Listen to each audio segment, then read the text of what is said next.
Samantala, planong palawakin ng Pilipinas, Australia at Estados Unidos ang maritime cooperative activities para sa pagpapatrolya sa mga karagatang sakop ng Pilipinas.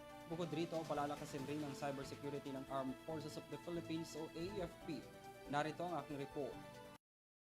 Nakatakdang palawakin ng Pilipinas, Japan, Australia at iba pang mga kaibigang bansa ang Maritime Cooperative Activities o MCA ayon kay Department of National Defense Secretary Gilberto Chodoro. Ang MCA ay isang joint naval air patrol na ginagawa ng Pilipinas at mga kaalyadong bansa nito sa ating maritime territories. Binanggit ito ni Chodoro noong Martes kasabay ng 2+2 Foreign and Defense Ministerial Meeting sa Camp Aguinaldo, Quezon City. Sabi pa ng kalihim, palalakasin ng Manila ang mga kakayahan sa cybersecurity ng DND at ng Armed Forces of the Philippines o AFP.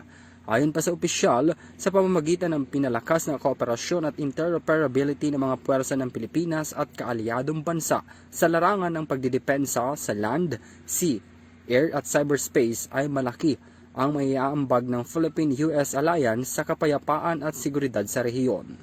We are optimistic that with robust cooperation in 4 dimensions, land, sea, air, and cyber, extensive interoperability both bilaterally and with like-minded nations, the US-Philippine Alliance will be a significant contributor to regional peace and stability under the regime of international law.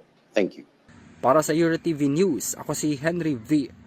Nicolas, sumasaludo sa bawat Pilipino.